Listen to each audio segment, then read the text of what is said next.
Je m'appelle Clara Williams et j'ai 52 ans. Je suis née dans un petit village pittoresque au cœur du pays de Galles. Mon enfance a été profondément influencée par une foi simple mais profonde.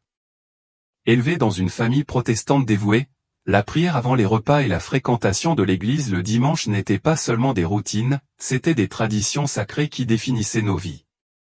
J'ai particulièrement apprécié Noël, avec ses services aux chandelles et le sentiment de chaleur et de convivialité qui remplissait notre communauté. Ces moments se sont ancrés dans mon identité, façonnant la personne que je suis devenue. Cependant, au fil des années, l'intensité de ma foi a commencé à diminuer. Le mariage, une carrière exigeante, l'éducation des enfants et toutes les autres responsabilités de la vie ont progressivement repoussé Dieu à la périphérie de mon existence. Bien que j'assistais toujours aux services religieux et que je respectais les traditions religieuses, ma relation avec Dieu était passée d'une relation profondément personnelle à une observance plus impersonnelle et routinière. Mes prières sont devenues mécaniques, récitées sans beaucoup de réflexion ni de passion, mais je me suis convaincu que cela suffisait. Après tout, me disais-je, je ne faisais aucun mal, je maintenais simplement les habitudes avec lesquelles j'avais grandi. Mais ces derniers temps, un malaise a commencé à s'agiter en moi, même si je ne pouvais pas vraiment le comprendre. C'était comme si mon esprit avait envie de quelque chose de plus, même si je ne savais pas exactement ce que c'était. Malgré mon implication dans les activités de l'Église en aidant à organiser des événements caritatifs et des collectes de fonds communautaires, je sentais un vide grandissant. La vérité était que ma foi était comme une braise mourante, luttant pour rester en vie. Puis, le soir du 5 novembre 2023, quelque chose d'extraordinaire s'est produit. J'avais passé une longue journée au travail et, me sentant complètement épuisé, j'ai pris un dîner léger avant de me retirer dans ma chambre. Normalement, je m'endormais presque immédiatement, mais ce soir-là en particulier, la fatigue que je ressentais semblait différente, comme si mon corps se préparait à quelque chose qui dépassait ma compréhension. Juste avant de m'endormir, j'ai fait quelque chose que je n'avais pas fait depuis des années, j'ai prié avec une véritable sincérité. Ce n'étaient pas les mots familiers du Notre Père ou les hymnes que j'avais longtemps récités sans réfléchir. Au lieu de cela, c'était une conversation sincère avec Dieu, une ouverture de mon cœur, comme si je m'approchais de lui d'une manière que je n'avais pas eue depuis longtemps. Seigneur, si tu as besoin de moi de quelque chose, montre-le-moi. Je me sens perdu.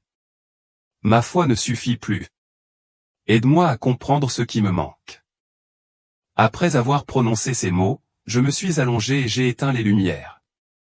Le sommeil qui a suivi était différent de tout ce que j'avais connu auparavant, un repos profond, presque surnaturel, qui m'a donné l'impression de me transporter dans un royaume au-delà du temps et de l'espace.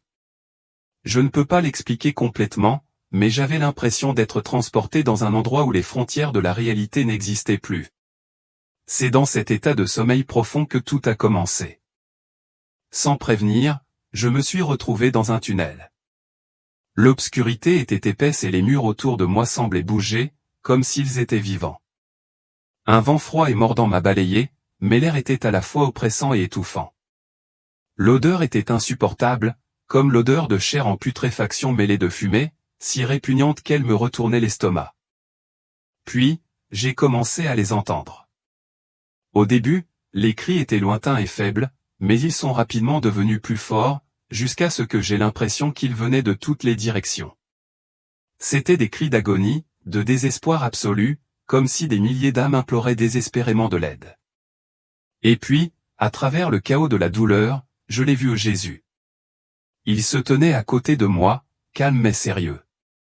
Sa présence était une force stabilisatrice, me donnant la force de continuer à avancer. Il m'a regardé avec ses yeux compatissants, mais tristes, et a dit, « Clara, maintenant tu vas être témoin de quelque chose que peu de gens sont prêts à croire. L'enfer existe, et tu dois le dire au monde. » Avant que je puisse répondre, j'ai senti une force m'attirer, et en un instant, j'étais là, plongé au cœur même de l'enfer. La première chose qui m'a frappé a été la chaleur insupportable. C'était différent de tout ce que j'avais connu jusqu'à présent. La température était si intense que j'avais l'impression qu'elle s'infiltrait à travers ma peau et dans mes os, comme si j'étais brûlé de l'intérieur. l'air était chargé d'une odeur âcre de soufre et de brûlure, et j'avais désespérément envie de me couvrir le nez, mais mon corps était gelé, paralysé par l'horreur qui m'entourait. Tout autour de moi, je voyais des âmes des gens, mais pas dans leur forme physique. Ils étaient prisonniers d'une souffrance sans fin, criant, pleurant et se tordant dans les flammes. Le feu ne les consumait pas, mais il les torturait d'une manière que les mots ne peuvent pas décrire.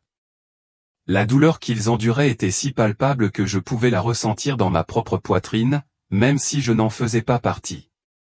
Chaque visage que je voyais était tordu par l'agonie, leurs expressions déformées par le désespoir et le désespoir. Ce qui m'a le plus frappé, c'était la constatation effrayante que ces âmes n'avaient aucun espoir. Leurs cris à l'aide n'ont été accueillis que par le silence. Personne n'était là pour écouter. Je me suis tourné vers Jésus, cherchant une sorte de réponse, ma voix tremblante alors que je demandais, « Pourquoi ces gens sont-ils ici? Qu'ont-ils fait pour mériter cela ?» Son visage s'adoucit de tristesse et il répondit avec une tristesse qui me transperça le cœur, « Ils m'ont rejeté. On leur a donné toute leur vie pour choisir la bonté, pour me chercher, pour se détourner de leur voie pécheresse.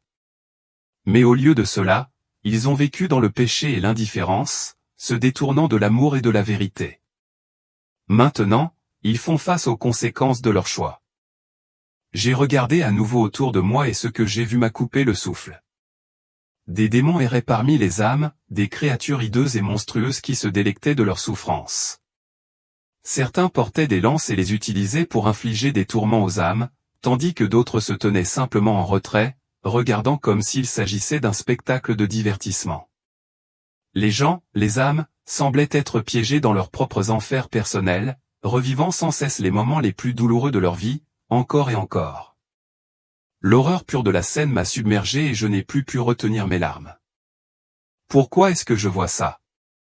Je ne peux pas le supporter, ai-je crié à Jésus, ma voix tremblante de peur et de chagrin. Il a posé une main rassurante sur mon épaule et, d'une voix à la fois douce et ferme, il a répondu, « Tu as été choisie pour voir cela, Margaret, et pour le partager avec le monde. Non pas pour juger, mais pour avertir. » Beaucoup se dirigent vers cet endroit sans même s'en rendre compte. L'enfer est réel, et le temps de se repentir est compté. Un profond sentiment de peur s'est installé dans ma poitrine, mais même au milieu de cette terreur accablante, je savais qu'il était avec moi. Pourtant, la vision de cet endroit, les cris, les tourments ne me quitteraient jamais. Ce n'était que le début, mais je ne pouvais pas comprendre ce dont j'avais été témoin. L'air était lourd de cris d'angoisse, et le tourment autour de moi semblait sans fin. Ce qui rendait cela insupportable était la vérité que cette souffrance était éternelle et il n'y avait pas d'échappatoire, pas d'espoir de soulagement. Alors que Jésus me conduisait en avant, la chaleur de cet endroit devint plus intense, pesant sur moi comme un poids physique. Mon cœur battait fort dans ma poitrine, mais quelque chose en moi ou une force que je ne pouvais expliquer me poussait à continuer. « Tu dois voir ça, Margaret, dit-il doucement. Tu dois comprendre ce qui arrive à ceux qui choisissent de vivre loin de moi. » Le premier endroit où nous nous sommes arrêtés semblait être une vaste vallée désolée. Aussi loin que je pouvais voir, des milliers d'âmes étaient agenouillées sur le sol, les mains levées en signe de désespoir, comme si elles essayaient d'atteindre quelque chose qu'elles ne pourraient jamais toucher. Leurs visages étaient gravés d'un désespoir total, leurs expressions tordues de désespoir. Ils criaient, mais leur voix semblait disparaître dans l'air lourd et oppressant, englouti par l'atmosphère elle-même. Je me tournai vers Jésus, ma voix remplie de confusion et de tristesse. « Qui sont ces gens? Pourquoi sont-ils ici ?» demandai-je.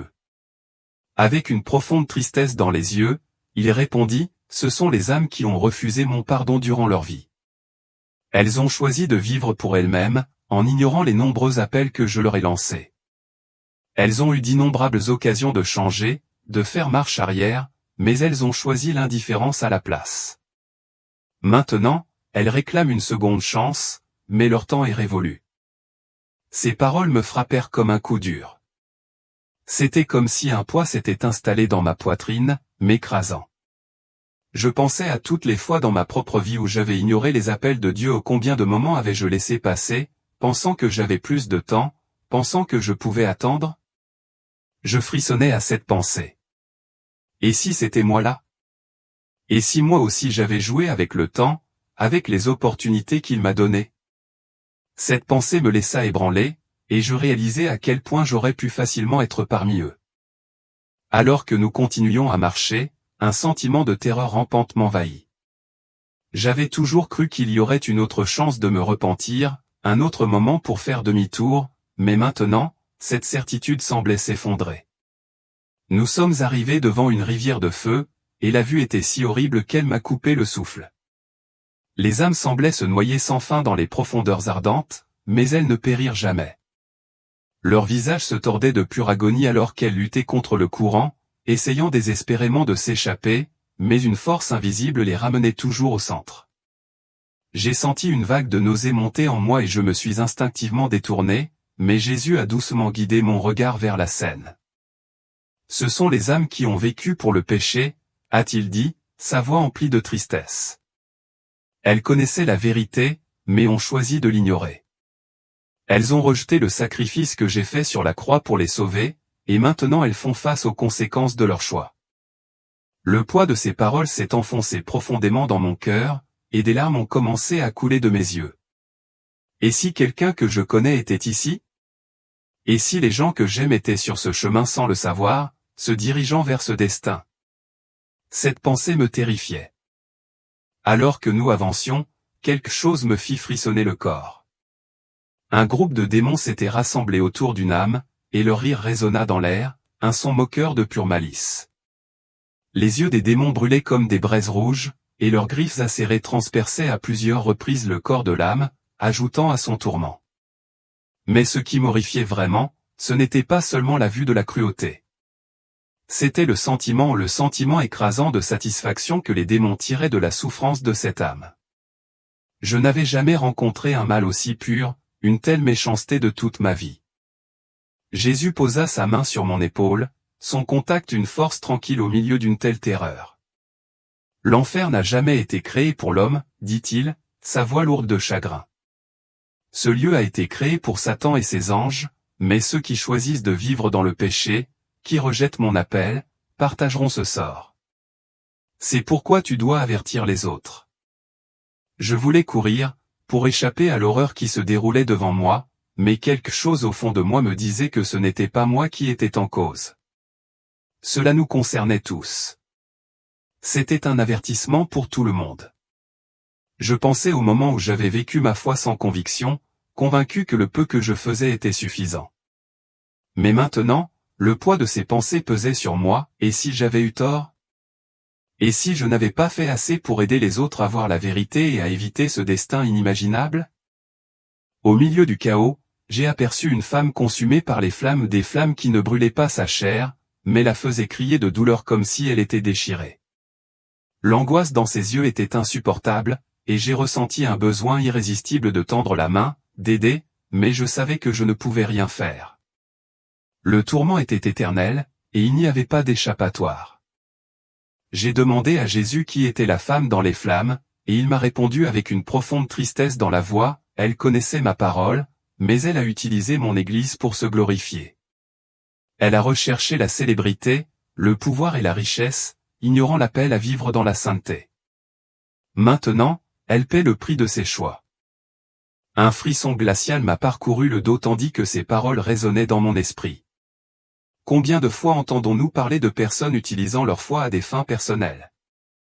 Et si c'était plus courant que nous le pensons, caché sous la surface du monde que nous connaissons? En réfléchissant à cela, j'ai commencé à comprendre que l'enfer n'était pas seulement un lieu de tourment physique.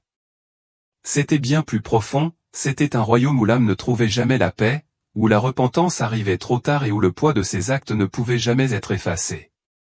Ce qui m'a encore plus effrayé, c'était de réaliser que tant de personnes vivent comme si l'enfer était un mythe, comme s'il n'existait pas. À chaque pas que Jésus me faisait faire, une question me taraudait l'esprit, et si demain était trop tard pour ceux qui ne se sont pas encore repentis? La vision de l'enfer semblait sans fin, chaque scène se déroulant comme un témoignage vivant des choix que les gens ont faits au cours de leur vie terrestre. Ce n'était pas seulement un lieu, c'était la réalité de chaque péché non repenti, de chaque âme liée par le regret. Je pouvais sentir le poids écrasant de chaque cri, de chaque regard de désespoir et de chaque âme piégée dans sa propre éternité de chagrin. Puis, Jésus s'est arrêté devant une nouvelle vision, différente de tout ce que nous avions vu auparavant. C'était un espace sombre et isolé, ressemblant à de petites cellules faites d'ombre et de feu.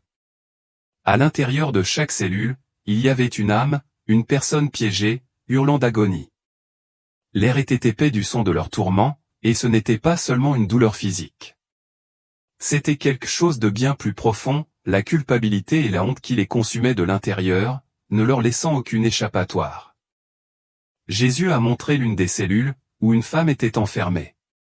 Elle s'accrochait au barreau avec des mains désespérées, son visage tordu de douleur, et des larmes coulaient sur ses joues alors qu'elle pleurait, répétant les mêmes mots comme une lamentation sans fin, « Je savais, mais je n'ai rien fait. » Je me suis tourné vers Jésus, ma voix tremblante alors que je lui demandais, « Qui est-elle?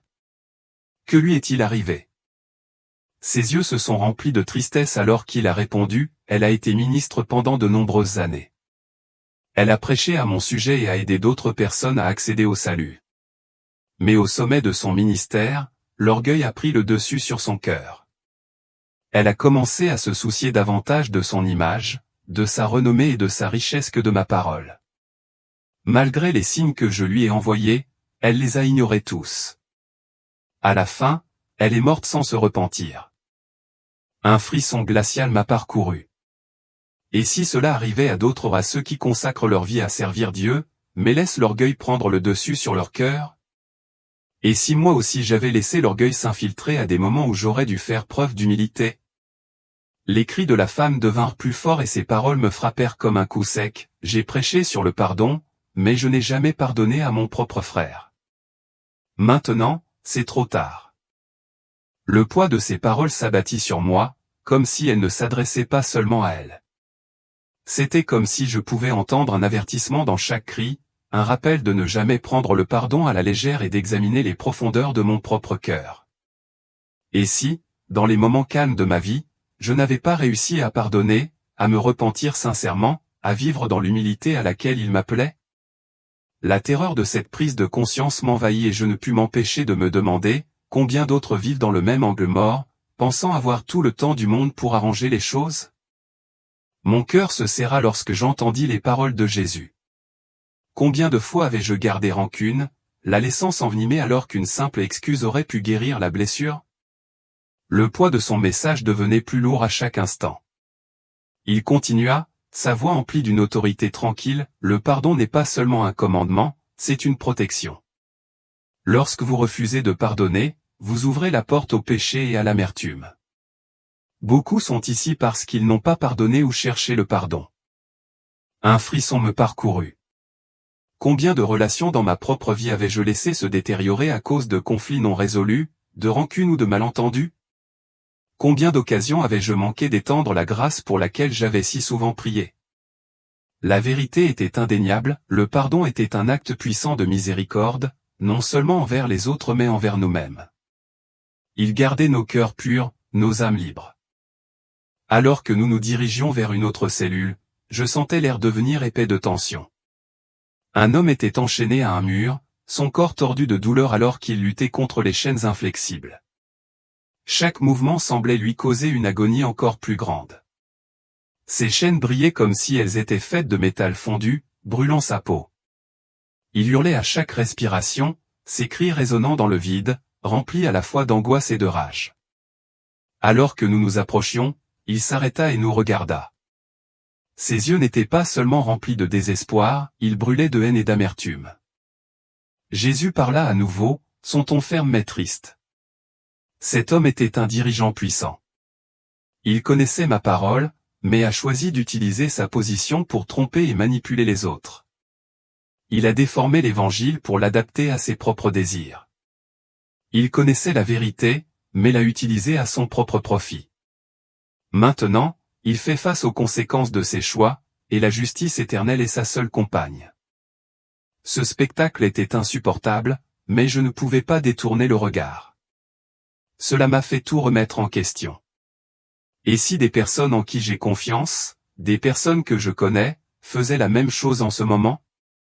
Et si quelqu'un de proche de moi trompait les autres, même sans le savoir, sans se rendre compte du prix immense qu'il devra payer? L'homme, la voix déchirée par la douleur et le regret, a crié, « J'ai prévenu les autres, mais je ne me suis jamais prévenu moi-même. Je savais ce qui n'allait pas, mais j'ai continué à le faire. » Ces paroles m'ont transpercé comme une lame. Combien de fois avais-je moi aussi ignoré ce que je savais être juste? Combien de fois avais-je retardé le repentir, me disant que je changerais demain, mais demain n'est jamais venu? Combien de fois avais-je ignoré la voix calme et tranquille qui m'exhortait à vivre mieux, à agir avec justice, à pardonner? Le poids de la souffrance de l'homme était presque trop lourd à porter, mais Jésus m'a doucement poussé à aller de l'avant, me montrant davantage le sort de ceux qui tournaient le dos à l'appel de Dieu. J'ai vu un jeune homme, le visage empli de regrets, tenant sa poitrine en signe de tristesse. J'ai rejeté Dieu parce que je pensais avoir plus de temps, a-t-il dit, la voix pleine de remords. J'allais me repentir, mais je voulais d'abord profiter de la vie. Je pensais pouvoir changer plus tard. Ces paroles ont résonné dans mon cœur, et je n'ai pas pu m'empêcher de frémir à l'idée du nombre de personnes qui vivaient avec la même illusion et qu'il y aurait toujours plus de temps pour se repentir, plus de temps pour changer.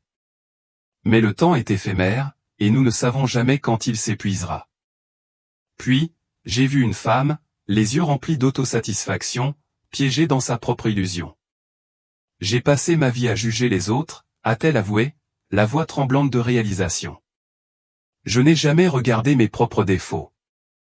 Je pensais que mes bonnes actions seraient suffisantes. J'avais tort. Ces paroles m'ont profondément ébranlé. Combien d'entre nous vivent leur vie en pensant que le bien que nous faisons l'emporte sur nos fautes, sans jamais s'arrêter pour considérer la profondeur de nos propres défauts? C'était un rappel qui donne à réfléchir, la foi ne se résume pas seulement à être « assez bon ». Il s'agit de s'abandonner, de se repentir et de réfléchir constamment à soi-même. Chaque âme que j'ai rencontrée dans cet endroit m'a fait remettre en question ma propre vie, mes propres choix. Plus j'allais en profondeur, plus je réalisais qu'il ne s'agissait pas seulement des actions que nous entreprenons, mais du cœur qui les sous-tend, les intentions, les motivations et la volonté de suivre la volonté de Dieu avant la nôtre. Chaque histoire dont j'ai été témoin était un rappel douloureux de la dure réalité, les âmes en enfer n'étaient pas là par surprise. Elles connaissaient les conséquences de leurs actions, mais elles ignoraient les innombrables avertissements, les opportunités de changement et les innombrables occasions de chercher Dieu. Leur destin n'était pas un événement soudain, c'était l'aboutissement d'années de choix, tous menant à cette destination irréversible. Incapable de contenir ma tristesse, je me suis tourné vers Jésus et lui ai demandé, « Pourquoi est-ce que je vois tout cela? C'est si terrible. Je peux à peine le supporter. » Il a répondu avec une conviction calme, « Parce que le monde a besoin de savoir, Margaret. » Beaucoup croient que l'enfer n'est qu'un mythe, une idée lointaine, quelque chose qui n'a aucune incidence réelle sur leur vie. Mais l'enfer est réel. De nombreuses âmes se dirigent vers cet endroit sans même s'en rendre compte. Tu as été choisi pour les avertir. Ces paroles ont touché mon cœur au plus profond. L'horreur de la souffrance dont je venais d'être témoin a commencé à s'installer dans mon âme, et j'ai su à ce moment-là que j'étais témoin de quelque chose de bien plus qu'une simple histoire de punition, on me montrait les conséquences dévastatrices du rejet de Dieu. J'ai regardé à nouveau les âmes, leur chagrin était si dévorant qu'il était impossible de l'ignorer. Ce n'était pas seulement du regret, c'était le poids écrasant de savoir que tout espoir avait disparu. L'enfer n'était pas seulement un lieu de tourment physique, c'était un endroit où l'espoir n'existait pas. Chaque cri, chaque appel à la miséricorde, était englouti par la sombre certitude que personne ne l'entendrait. Avant de passer à autre chose, Jésus s'est tourné vers moi, son regard fixe et plein de sens. Margaret, chaque choix que tu fais te rapproche de moi ou t'éloigne de moi. Choisis judicieusement et aide les autres à faire de même. Ces mots me frappèrent comme un marteau et résonnèrent dans mon esprit pendant des jours. Je compris que chaque décision que nous prenons dans la vie, chaque action, chaque mot, chaque pensée a une conséquence éternelle. Le chemin que nous empruntons aujourd'hui façonne notre destin pour toujours. Il devint clair pour moi que personne ne pouvait se permettre de vivre sans souci, comme si le lendemain était garanti. Nous étions tous en chemin et chaque pas que nous faisions nous rapprochait de Dieu ou nous éloignait de lui.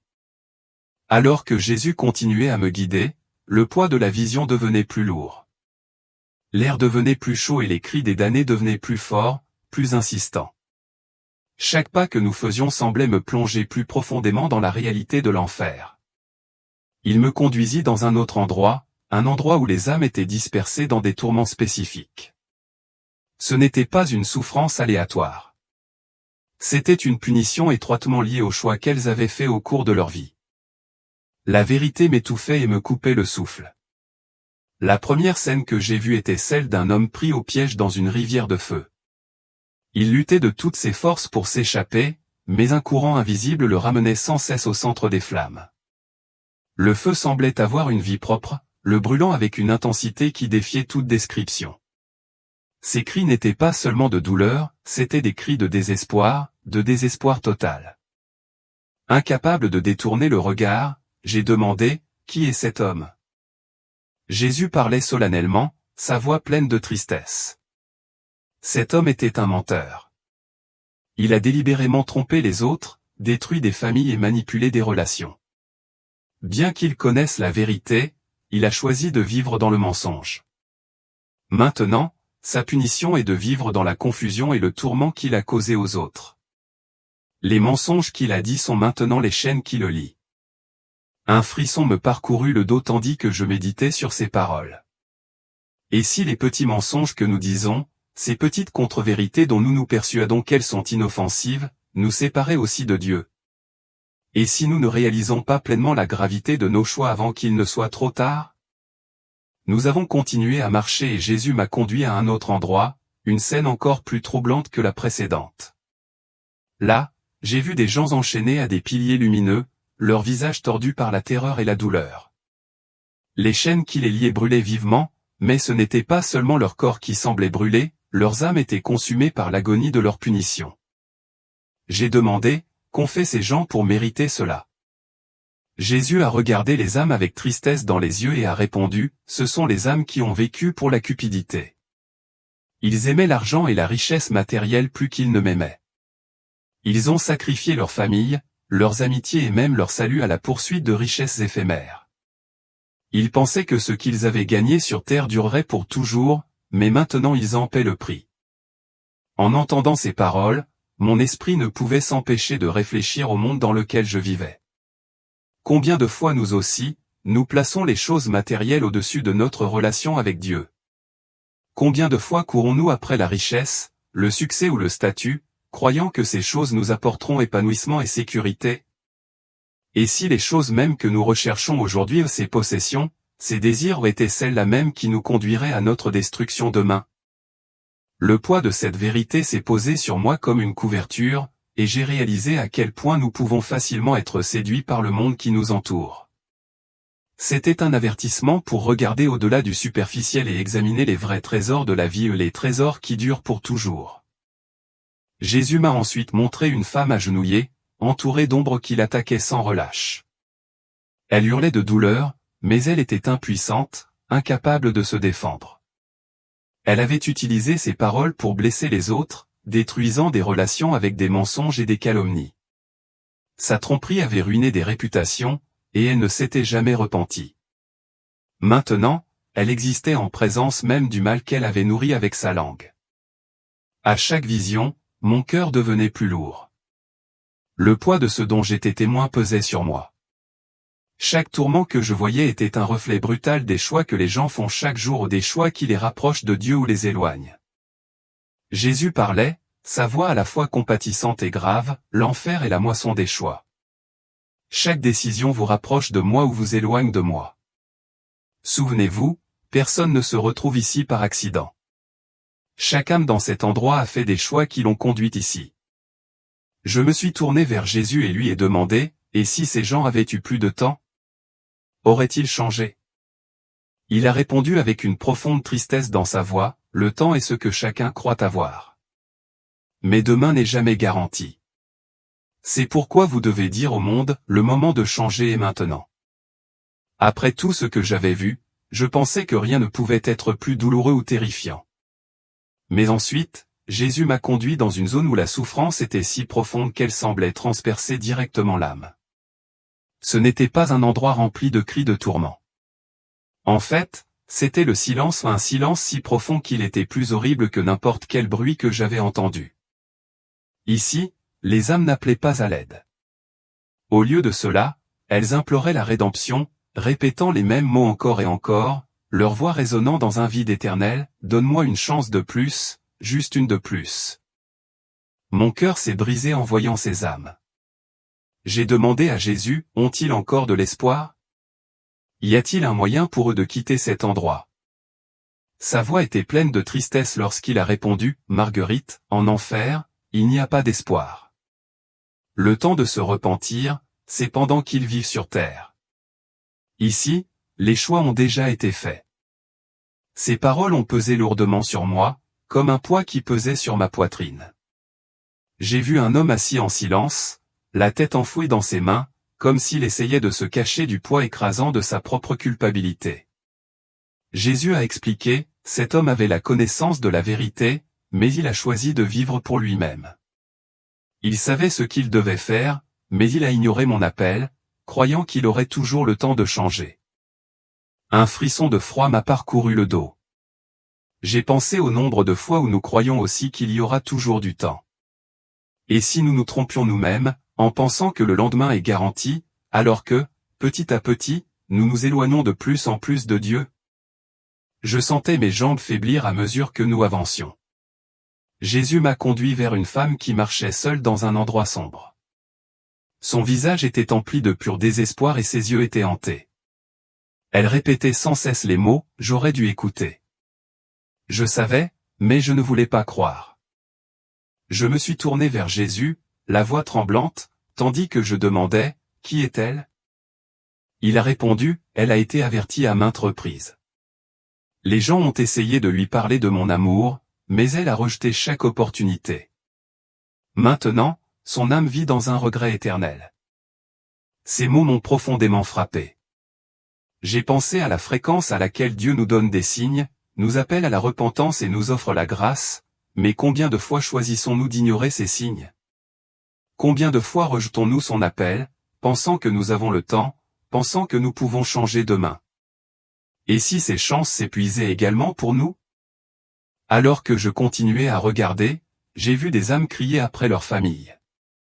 Elles criaient des noms, suppliant désespérément que quelqu'un avertisse leurs proches de la réalité de l'enfer. Elles criaient pour que les personnes qu'elles aimaient voient la vérité avant qu'il ne soit trop tard.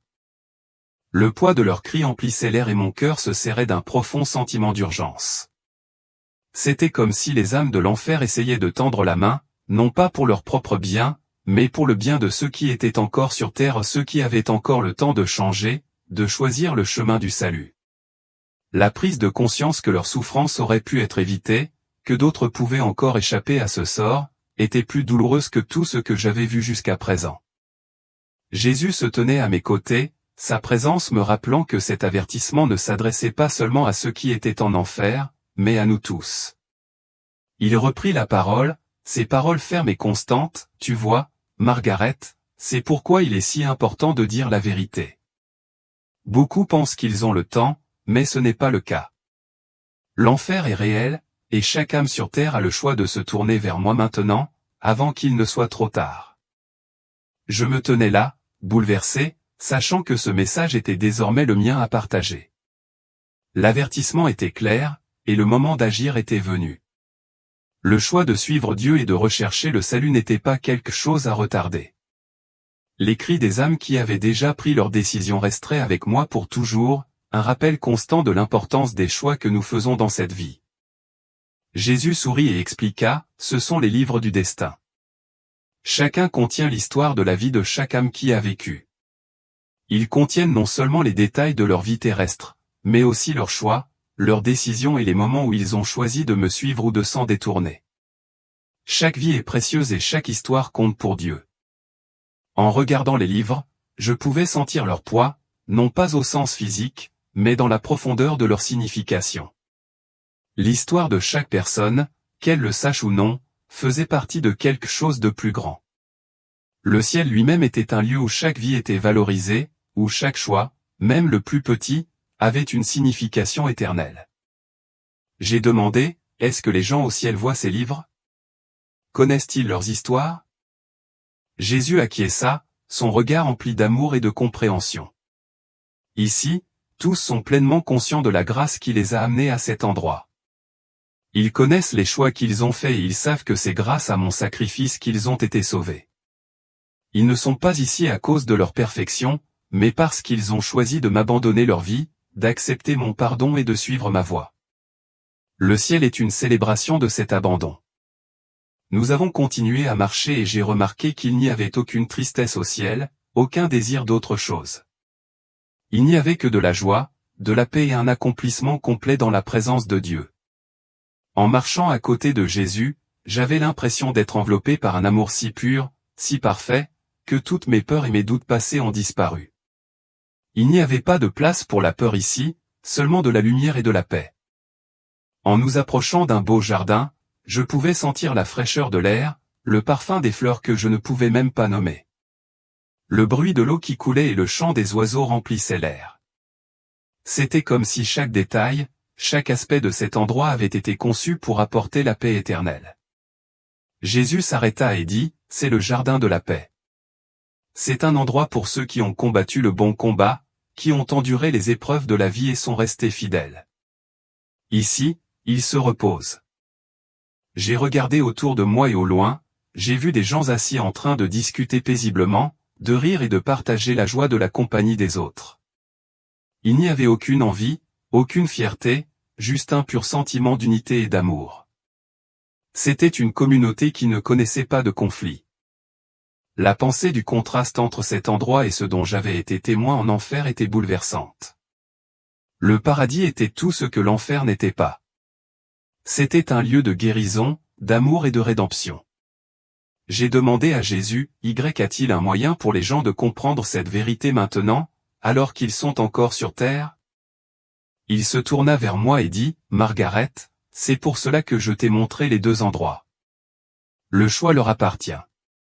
Ils doivent comprendre que leur choix ici, dans cette vie, détermine où ils passeront l'éternité. Je ne souhaite à personne de souffrir le tourment de l'enfer, mais je ne peux pas les forcer à me choisir. Je les appelle à venir, à choisir la vie, à choisir l'amour. La décision leur appartient. Alors que nous continuions à marcher, j'ai ressenti un sentiment renouvelé d'urgence. Le paradis n'était pas seulement un endroit magnifique, c'était la destination de ceux qui avaient choisi de marcher dans la lumière de l'amour de Dieu. L'enfer n'était pas un endroit que l'on devrait prendre à la légère. C'était le résultat de choix faits sans repentir, sans se tourner vers Dieu.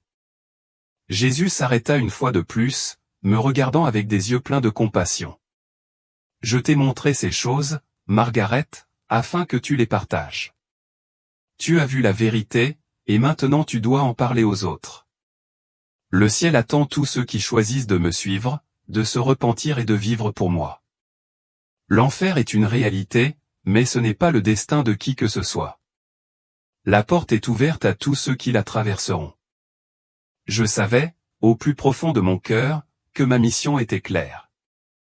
On m'avait montré la vérité, et je ne pouvais pas rester silencieuse.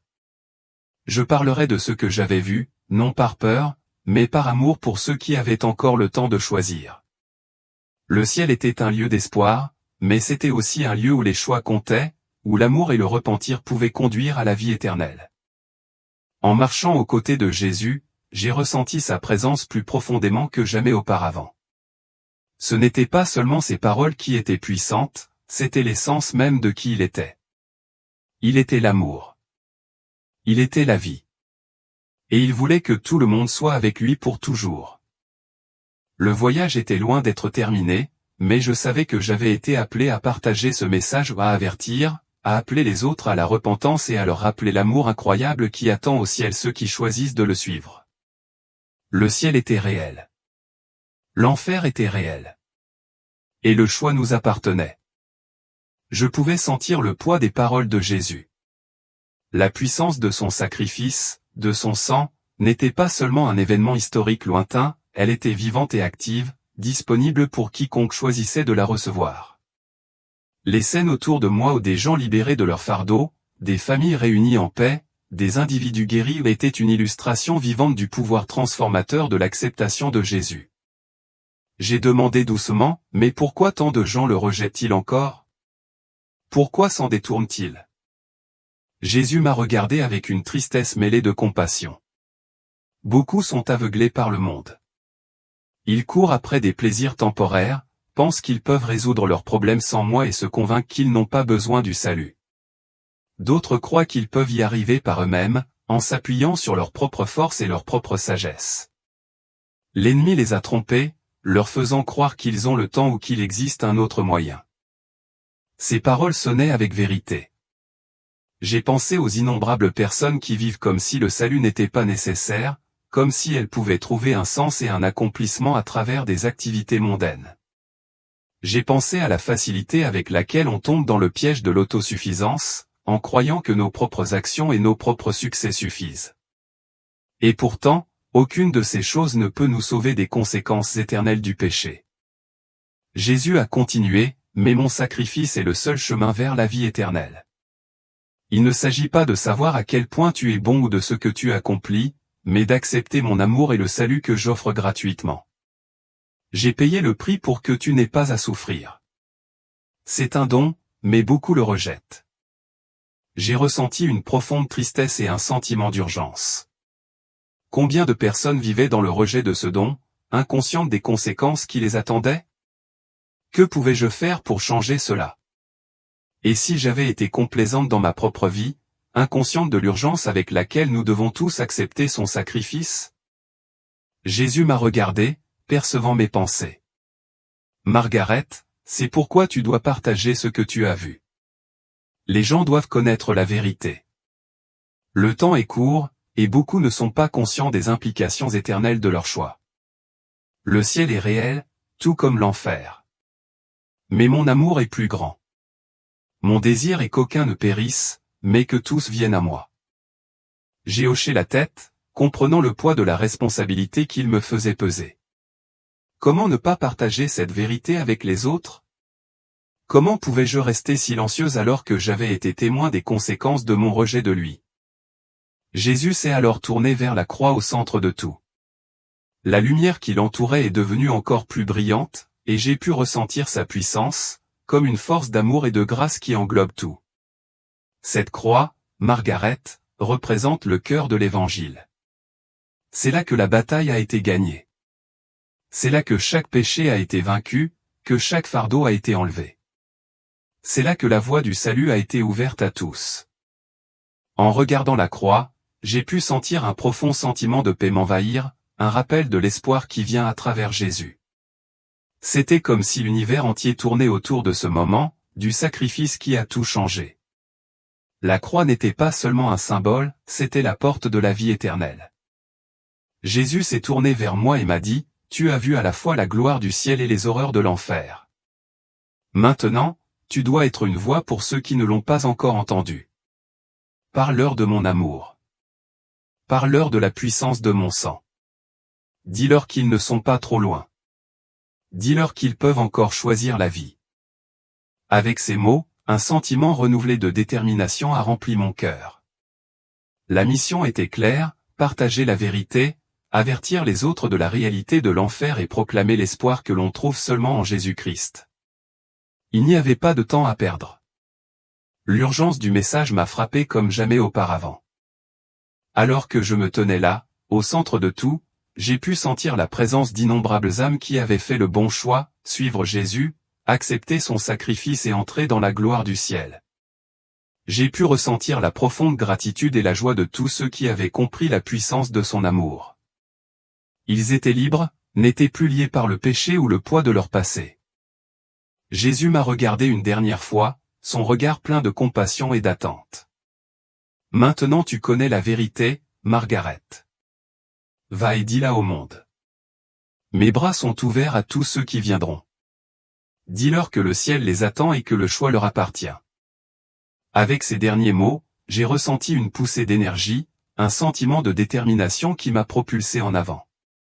Je savais que ma vie ne serait plus jamais la même. La réalité du paradis et de l'enfer m'avait été révélée, et j'avais été chargé de partager cette connaissance avec les autres. J'avais vu les conséquences éternelles des choix que nous faisons, et je savais que le message que je portais était celui de la vie et de la mort, de l'amour et du rejet. C'était le message le plus important au monde, et je ne resterai pas silencieux. Merci d'avoir partagé ce témoignage puissant et sincère. Votre parcours est un profond rappel de l'urgence et de l'importance des choix que nous faisons dans la vie. Le contraste saisissant entre la réalité de l'enfer et la beauté du paradis met vraiment en évidence l'importance éternelle de nos décisions et le don du salut par Jésus-Christ. Votre décision de remettre entièrement votre vie à Jésus et de partager cette vérité avec le monde est inspirante. C'est un appel à l'action pour que chacun réfléchisse à sa propre foi, considère la profondeur de l'amour de Dieu et comprenne que le moment de choisir est maintenant. Pour tous ceux qui lisent ceci, sachez que l'invitation à expérimenter l'amour transformateur de Dieu est ouverte à tous. Peu importe où vous êtes ou les difficultés auxquelles vous faites face, son amour est assez puissant pour vous guérir, vous restaurer et vous donner un nouveau but. Si vous vous sentez ému ou si vous voulez faire ce pas de foi, rappelez-vous que vous n'êtes pas seul. L'amour de Dieu est toujours là, attendant de vous embrasser et de vous conduire vers la vie éternelle. Comme vous l'avez dit, je choisis la vie éternelle, le choix vous appartient, et il n'est jamais trop tard pour vous tourner vers lui. Merci d'avoir partagé votre message, et je prie pour qu'il atteigne de nombreux cœurs et les inspire à rechercher l'amour, la paix et le salut de Dieu.